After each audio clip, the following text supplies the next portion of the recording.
Fakta Sejarah kembali membacakan cerita dari Miss Viola, Kembar Dampit.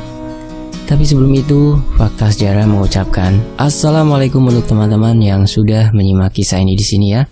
Dan sebelum kita masuk ke selengkapnya, mari kita berdoa dulu. A'udzu bikalimatillahi tammati min syarri ma khalaq. Bismillahirrahmanirrahim. Allahumma shalli ala sayyidina Muhammad sallallahu alaihi wasallam. Ini dia selengkapnya, Kembar Dampit.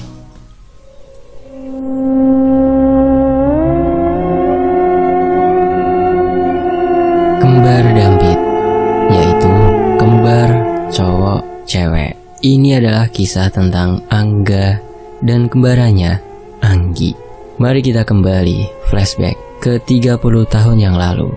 Tanggal 6 bulan Juni tahun 1989. Hari sudah mulai petang. Tante Ina yang kala itu tengah mengandung 7,5 bulan sedang menunggu kedatangan Om Bimo yang sedang dalam perjalanan dari kota T menuju ke kota K. Om Bimo memacu mobilnya dengan sangat cepat karena mendapat kabar bahwa Tante Ina merasakan kontraksi. Merasa sudah tidak kuat menahan gelombang cinta dari kedua jabang bayinya, akhirnya Tante Ina memutuskan untuk memanggil dukun beranak. Sudah tidak ada waktu lagi untuk menunggu Om Bimo, pikirnya kala itu. Sang dukun beranak, Mbah Ni, yang sudah cukup tersohor di daerahnya, akhirnya datang dan dengan sigap menolong Tante Ina yang kala itu sudah pecah ketuban.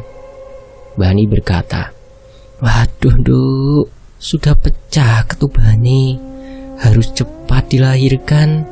Kalau ndak, nanti bayimu bisa keracunan air ketuban." "Aku nurut saja, Mbah. Yang penting bayiku selamat. Aku sudah ndak kuat, Mbah." "Duk, kamu tolong ambilkan air anget, ember, anduk, dan kain selendang ya. Cepat ya, Nak." Mbak Indah menjawab. "Iya, Mbah, sebentar ya, Mbah." Mbak Indah adalah asisten rumah tangga Tante Ina dan Om Bimo yang sudah mengabdi lebih dari 10 tahun sejak dia baru lulusan SD sampai saat itu. "Mbah, ini Mbah, sama apa lagi Mbah?" tanya Mbak Indah. "Sudah cukup, sekarang kamu keluar ya, tutup pintunya, jangan ada orang yang masuk, paham?"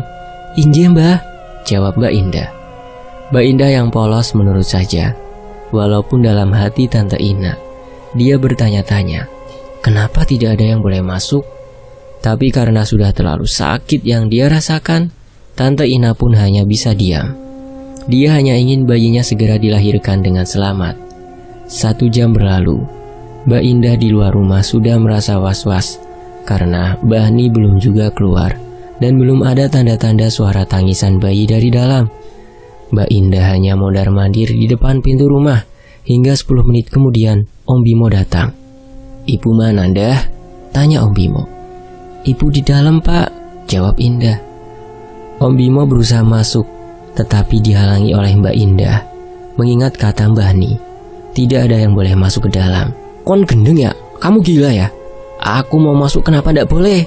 Pak, itu kata Mbah Ni, ndak ada yang boleh masuk." "Hah? Siapa?" "Mbah Ni." "Iya Pak, Mbah Ni yang bantu ibu lahiran." "Gendeng, siapa yang memanggil Mbah Ni?" "Ibu Pak." "Memang kenapa Pak?" Om Bimo tidak menghiraukan pertanyaan Mbak Indah. Dia langsung membuka pintu rumah dan langsung berlari ke dalam kamar. Bukan raut wajah bahagia yang tergambar di wajah Om Bimo, bukan teriakan gembira yang disuarakan Om Bimo, melainkan tangisan dan teriakan kemarahan. Bagaimana tidak, Om Bimo melihat istrinya Tante Ina telah terbujur kaku di atas ranjang dan seorang bayi laki-laki di sampingnya yang menangis kencang seolah mengisyaratkan kesedihannya ditinggal pergi ibunya ke alam lain. "Ina, bangun, bangun Ina, jangan bercandain." "Innalillahi wa inna ilaihi rajiun, Pak, sabar Pak, sabar," kata Indah. "Di mana dukun gila itu? Cari sekarang, cari!"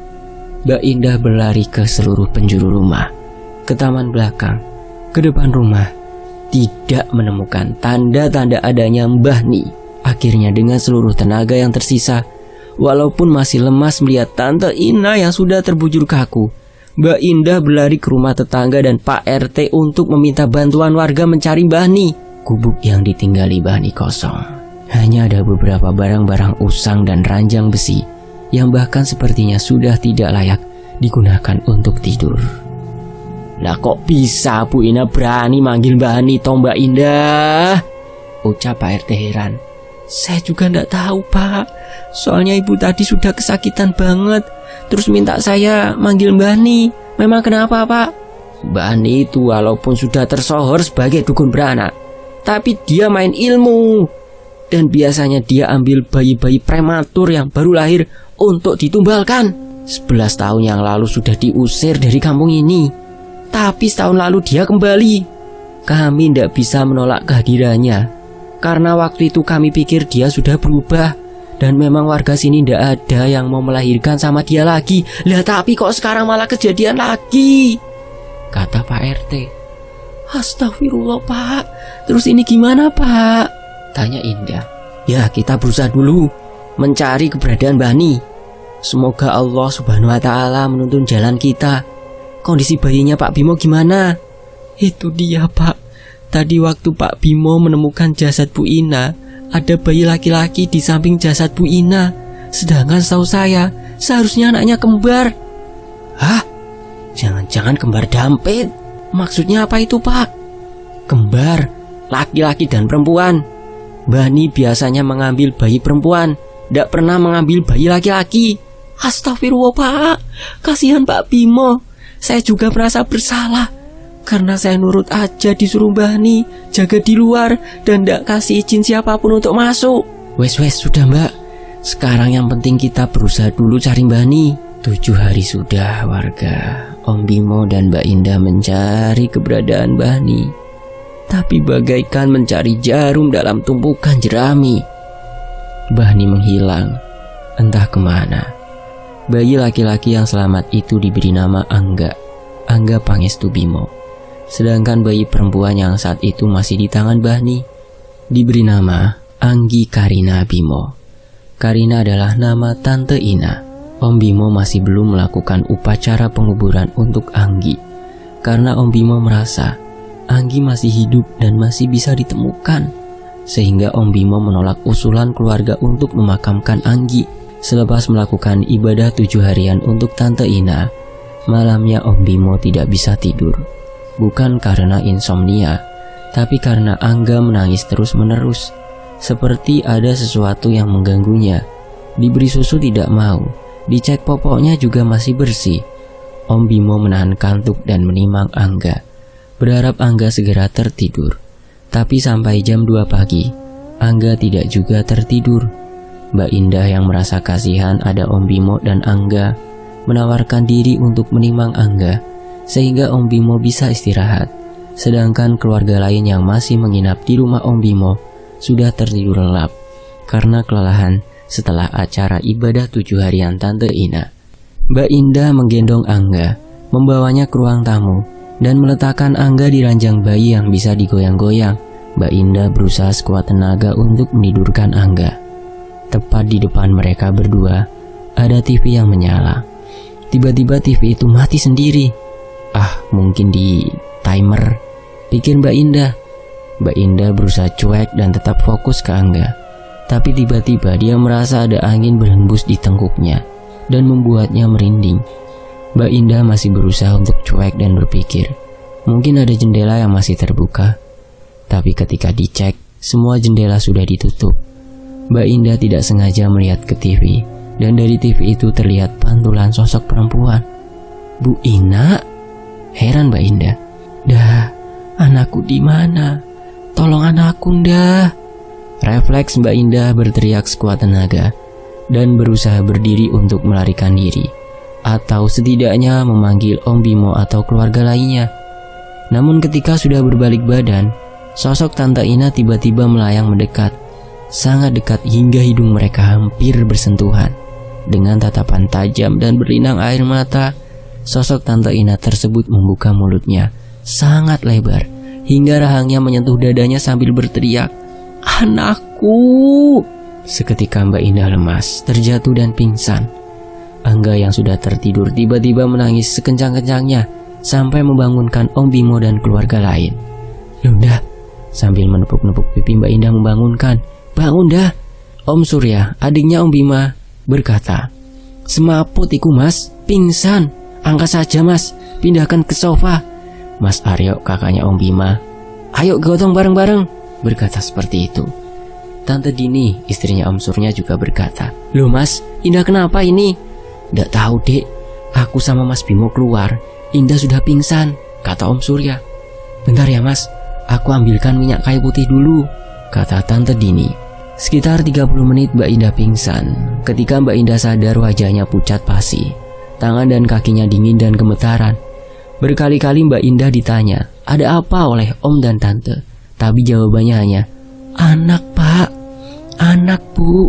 Dan malam itu para Om dan Tante memutuskan untuk membiarkan Mbak Indah beristirahat dulu, supaya keesokan paginya Mbak Indah bisa lebih tenang dan bisa diajak bicara lagi. Keesokan paginya Mbak Indah tiba-tiba pamit minta pulang kampung. Dan Om dan Tante pun terkejut mendengar keputusan Mbak Indah yang mendadak itu. Ditambah, setiap ditanya kenapa, Mbak Indah tidak pernah mau bilang. Bahkan, Om Bimo sampai menawarkan gaji tambahan jika Mbak Indah mau bertahan, karena Om Bimo masih butuh Mbak Indah untuk membantunya menjaga Angga. Dan juga Om Bimo masih penasaran soal kejadian semalam.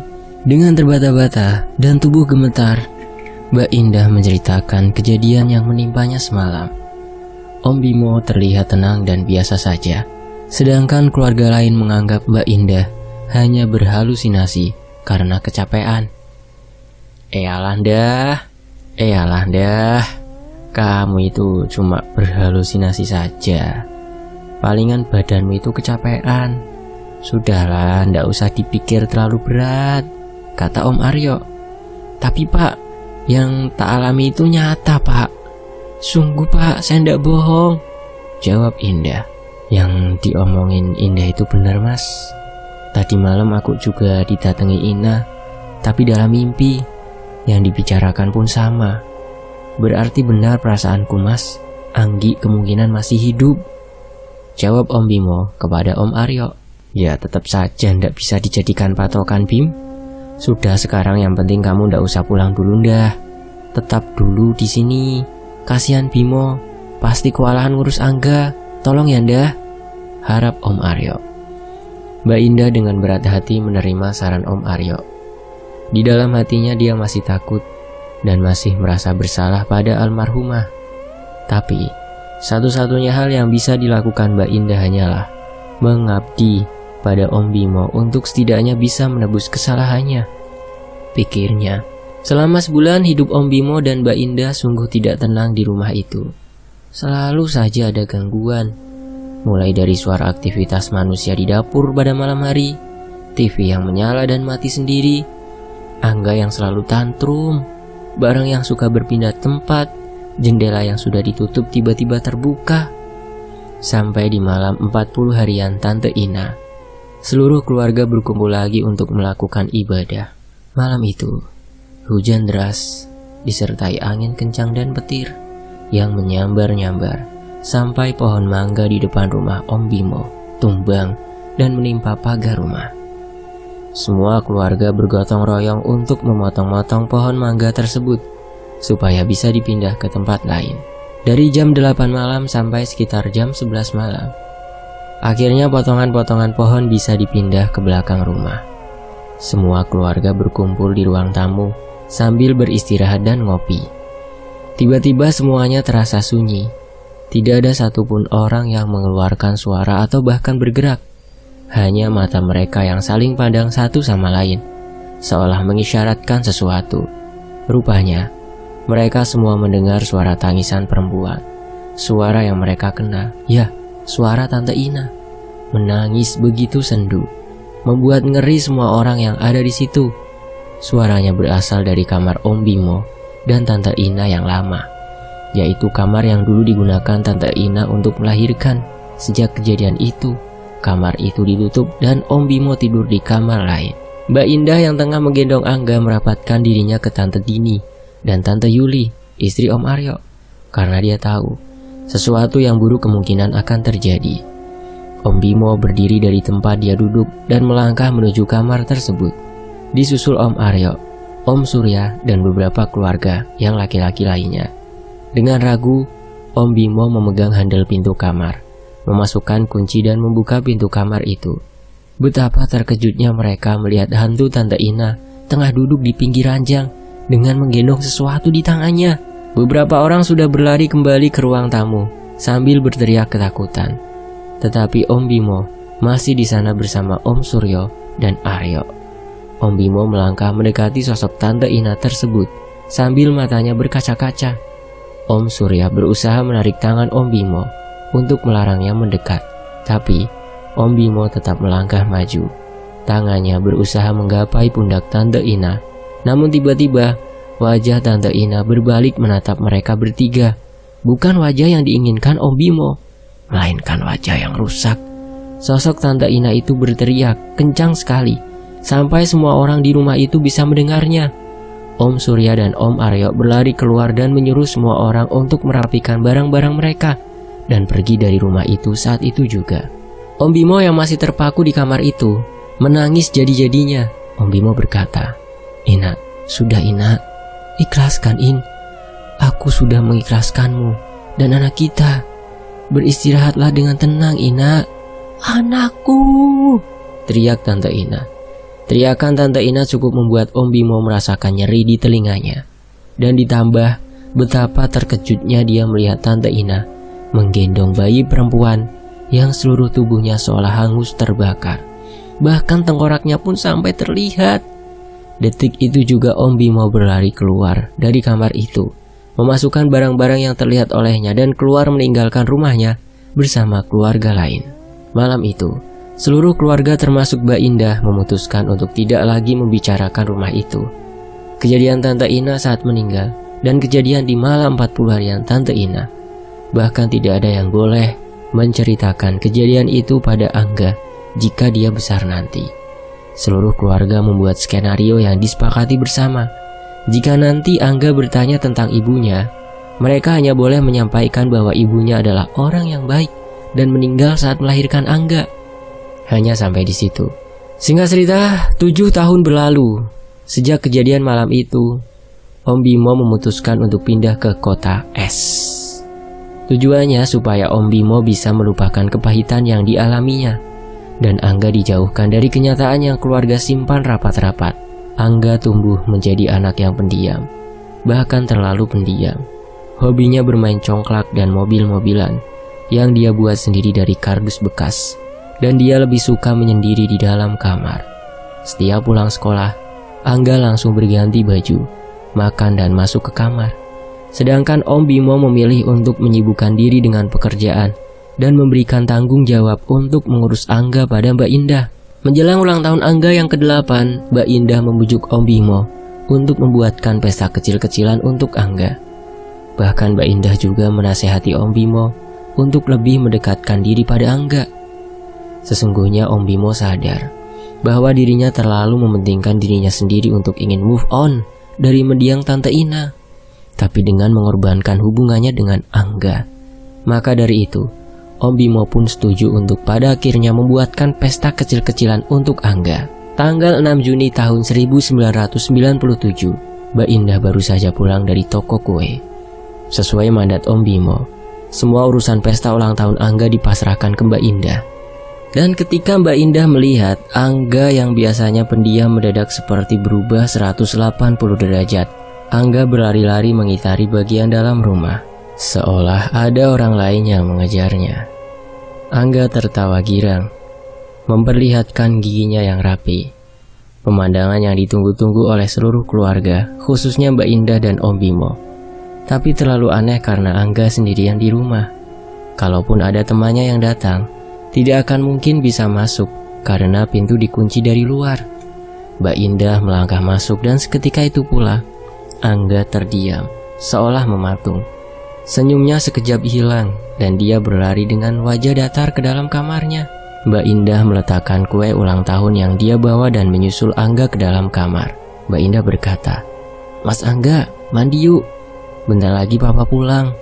Terus kita mau rayain ulang tahun Angga kan? Tapi adek boleh ikut kan? Kata Angga. Hah? Adik? Adik siapa mas? Temannya mas Angga? Bukan adiknya mas Angga. Mas Angga kan anak tunggal, gak punya adik. Mbak Indah bohong, Mas Angga punya adik. Adik ada di sini sama Mas Angga. Betapa terkejutnya Mbak Indah mendengarkan perkataan Angga. Tapi seolah tak cukup sampai di situ. Sedetik kemudian, jendela yang berada tepat di kamar Mbak Indah tertutup kencang, seolah ada yang membantingnya. Pintu kamar pun tertutup kencang, sangat kencang memekakan telinga. Mbak Indah yang panik memeluk Angga yang meronta, berusaha melepaskan diri dari pelukan Mbak Indah. Mbak Indah terkejut melihat dengan mata kepalanya sendiri sesosok anak perempuan sebaya dengan Angga, menggunakan kain serba putih di badannya. Wajahnya mirip sekali dengan Angga. Apakah itu Anggi? Pikir Mbak Indah. Mbak Indah memberanikan diri menarik Angga dan berlari keluar dari kamar. Berlari menuruni tangga dan masih berlari untuk keluar dari rumah. Beruntungnya, Om Bimo pulang di saat yang tepat. Melihat Mbak Indah menarik-narik Angga yang meronta, Om Bimo pun panik meninggalkan mobilnya di depan pagar dan menanyakan apa yang terjadi. Angga menangis memeluk Om Bimo, sedangkan Mbak Indah menceritakan kejadian barusan sambil mengatur nafasnya yang tersengal. Angga itu cuma halusinasi saja. Yang Angga lihat mungkin imajinasi aja, kata Om Bimo. Tapi Pak, Angga gak bohong. Adik emang ada sama Angga terus. Masa Papa gak lihat adik? Adik ada sama kita, Pak. Om Bimo merasa kesal, menaikkan suaranya dan membentak Angga. Cukup Angga, kamu jangan bikin Papa marah ya. Kalau Papa bilang itu halusinasi, ya halusinasi. Kamu gak punya adik, kamu anak tunggal. Paham kamu Angga? Papa jahat. Papa gak sayang sama Angga. Papa gak sayang sama adik. Papa cuma peduli sama kerjaan, kata Angga yang marah. Angga berlari masuk ke rumah, disusul Mbak Indah yang merasa kasihan. Di kamar Mbak Indah berusaha menenangkannya dan memberinya pengertian bahwa Om Bimo sayang sama Angga dan memang harus bekerja untuk kelangsungan hidup mereka. Segala cara Mbak Indah lakukan untuk menenangkan Angga, hingga akhirnya Om Bimo datang dan meminta maaf karena telah menghabiskan waktunya untuk bekerja, serta berjanji untuk akan lebih banyak tinggal di rumah dan menemani Angga. Pukul 18, tiba saatnya acara pesta ulang tahun untuk Angga. Beberapa keluarga sudah hadir, teman-teman sebaya Angga di komplek perumahan pun hadir, walaupun Angga tidak pernah bermain bersama mereka. Acara berjalan dengan lancar. Angga terlihat bahagia melihat Om Bimo untuk pertama kalinya ada di sampingnya saat ulang tahunnya. Om Bimo pun terlihat berkaca-kaca karena terharu melihat anaknya semakin besar. Tapi rupanya kebahagiaan mereka harus terhenti sejenak, karena sesaat setelah semua tamu undangan meninggalkan rumah Om Bimo dan hanya tersisa beberapa keluarga di rumah, tiba-tiba listrik di rumah mereka padam. Anehnya, cuma di rumah itu saja yang listriknya padam, sedangkan di rumah lain masih menyala terang. Ketika dicek, tidak ada skrin yang turun, semua dalam posisi menyala. Om Bimo mencari lilin untuk penerangan orang di rumah. Mungkin ada aliran listrik yang konslet, pikirnya. Tapi sudah dicari kemana-mana, Om Bimo dan yang lain tidak menemukan lilin satupun. Akhirnya Om Bimo memutuskan untuk menyalakan kembali lilin ulang tahun yang masih tertancap di kue tat Angga. 3 kali Om Bimo mencoba untuk menyalakan lilin, tapi saat sudah menyala, selalu kembali padam, seolah ada yang meniupnya. Hingga keempat kalinya Om Bimo menyalakan lilin itu, semua orang yang ada di rumah, Om Bimo, Om Suryo, Tante Dini dan Mbak Indah terkejut. Bahkan Om Bimo hampir jatuh ke belakang saking kagetnya melihat 2 sosok mengerikan di depan matanya. Sosok itu adalah Tante Ina dan Anggi yang sudah terlihat sebaya dengan Angga. Angga bukannya takut, justru terlihat gembira melihat 2 sosok itu dan melangkah mendekati mereka. "Pak, Mama dan Adek, Pak. Mama dan Adek datang ke ulang tahun Angga, Pak." "Angga, mundur, jangan ke situ." Refleks Tante Dini dan Om Surya menarik tangan Angga untuk tidak mendekat. "Mbak Ina, apa maumu Mbak? Sudahlah Mbak, kembalilah ke alammu, biarkan kami hidup tenang," kata Tante Dini. Kamu wanita sundal. Sambil menunjukkan jarinya ke Tante Dini. Opo maksudmu, Mbak? Kata Om Suryo. Kenapa Dini? Dini ini salah apa, Mbak Ina? Belakangmu, kata Tante Ina.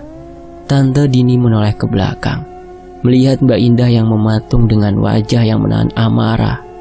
Malam itu semuanya terbongkar.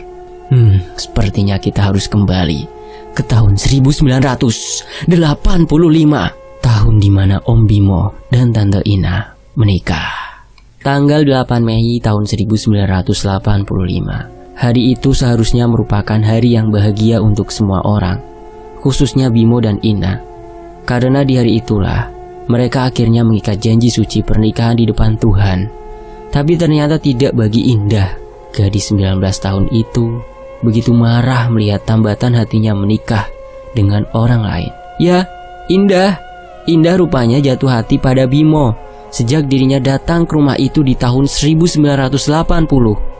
Bimo memang merupakan sosok laki-laki yang sepertinya merupakan idaman semua wanita pada zaman itu. Dengan tubuhnya yang tegap, tinggi dan kekar, serta wajah yang rupawan, siapa yang tidak jatuh hati? Indah yang merasa tidak terima dengan pernikahan Bimo dan Ina, apalagi ketika orang tua Bimo mengutus Indah untuk mengabdi pada Bimo dan Ina, membuat sebuah rencana jahat untuk menghancurkan rumah tangga Bimo dan Ina. Indah mendatangi seorang dukun yang cukup terkenal di masa itu untuk membuat Ina sulit hamil. Mengingat Bimo adalah anak sulung yang dinantikan orang tuanya untuk segera memberikan cucu. Dan orang tua Bimo termasuk orang tua yang agak kolot, sehingga bagi Indah, mungkin itu adalah salah satu cara agar nantinya Ina merasa tertekan karena tidak kunjung hamil dan Bimo serta orang tuanya memutuskan untuk bercerai. Semua yang dibutuhkan sang dukun dengan segenap hati dipenuhi oleh Indah, mulai dari ayam betina, beberapa helai rambut Ina, hingga bersedia disetubuhi rutin oleh sang dukun. Rencananya berjalan sesuai dengan apa yang diharapkan hingga akhirnya Ina mulai stres karena tekanan dari orang tua Bimo yang mulai terus-menerus menyindir, bahkan sampai menegur langsung dan mempertanyakan kesuburan Ina. Berhasil rupanya, pikir Indah. Sehingga setelah setahun melayani nafsu birahi sang dukun, Indah berpikir untuk menyudahinya. Namun betapa terkejutnya Indah ketika di tahun berikutnya, pada tahun 1986, dia mendapat kabar yang seharusnya kabar gembira bahwa Ina akhirnya mengandung anak kembar, buah cinta pertamanya dengan Bimo. Rupanya sang dukun merasa tidak terima karena tidak lagi dilayani oleh Indah, sehingga membuat kondisi Ina kembali seperti semula dan akhirnya bisa hamil. Bagai luka yang disiram cuka, betapa pedihnya hati Indah. Rencananya gagal dan masa depannya suram karena sudah merelakan kesuciannya kepada sang dukun. Hingga akhirnya pada bulan April 1987 dia bertemu dengan Mbah Ni, sang dukun beranak di desa seberang. Ketika Indah diutus Bimo untuk mencarikan perlengkapan guna melangsungkan tradisi 7 bulanan untuk Ina, Indah yang kala itu sudah mengetahui reputasi sang dukun beranak mendekatinya dan menawarkan rencana jahatnya pada Mbah Ni dengan tujuan jika nanti Ina mati atau menjadi gila karena kehilangan salah satu anaknya, maka Indah akan dengan mudahnya masuk ke kehidupan Bimo untuk menggantikan Ina. Gayung bersambut, Mbah Ni menyetujui rencana jahat Indah dan memastikan jika anak yang lahir itu kembar laki-laki atau kembar perempuan, maka Mbah Ni akan meminta sejumlah uang sebagai penggantinya. Tapi jika kembar dampit atau kembar laki-laki perempuan, maka bayi perempuan itu akan diambilnya dan dijadikannya tumbal untuk menggenapi kekuatannya. Indah pun menyetujui apa yang diinginkan Mbah Ni, sehingga akhirnya seminggu sebelum Ina melahirkan, Mbah Ni pindah ke desa tempat tinggal mereka. Pada tanggal 6 Juni tahun 1989, hari itu pun datang, hari di mana Ina melahirkan. Dah, tolong dah teleponkan Mas Bimo, suruh cepat pulang. Kayaknya aku sudah mau lahiran, perutku sudah sangat sakit. Iya Bu, kata Indah. Indah melangkah menuju telepon rumah. berpura-pura menekan tombol telepon itu, dan berpura-pura panik ketika berbicara di telepon. Indah rupanya sengaja mengulur waktu agar Bimo yang bekerja di luar kota tidak segera tahu dan tidak segera datang. Kontraksi semakin kencang. Bimo tidak kunjung datang, sedangkan Ina sudah mulai lelah dan tidak kuat lagi. "Dah, tolong panggilkan becak dah. Aku sudah tidak kuat lagi. Kita ke rumah sakit sendiri saja." Iya bu, tunggu sebentar bu. Tanya bu, jawab Indah. Indah berlari keluar rumah bukan untuk memanggil becak atau ojek atau angkutan umum lainnya, melainkan menuju rumah Bani dan memanggilnya untuk datang. "Lunda, kan saya suruh cari becak atau angkutan apa kek? Ibu ini siapa?" tanya Ina. Ina memang tidak mengetahui tentang asal-usul Bani. Selain karena dia tidak berasal dari daerah itu, Bani juga sudah cukup lama meninggalkan desa itu karena dulu diusir oleh warga desa, karena sudah sangat meresahkan warga desa dengan ritual-ritualnya. "Di luar ndak ada becak bu, mungkin semua lagi narik. Kebetulan saya ketemu Bani di jalan. Mbak ini bidan bu, orang desa sini kalau lahirannya sama Bani," kata Indah. Ina yang polos dan tidak tahu apa-apa, serta sudah tidak lagi tahan dengan rasa sakit di perutnya, akhirnya pasrah dan menurut saja. Dan baru disitulah akhirnya Indah menelpon Bimo untuk segera datang. Hingga semua itu terjadi. Dan sampai saat ulang tahun Angga itu, tidak ada yang tahu kemana Bani membawa bayi perempuan Ina dan Bimo. Tapi yang pasti, bayi itu telah bertumbuh sama seperti Angga, yang berarti bayi perempuan itu telah meninggal di tangan orang yang jahat. Sementara itu, di waktu sekarang, "Kebangetan kamu, keterlaluan, hatimu jahat. Tega-teganya kamu melakukan itu pada Ina," kata Om Bimo kepada Indah. "Karena semua ini gara-gara kamu. Kamu tidak pernah melihat aku, Mas.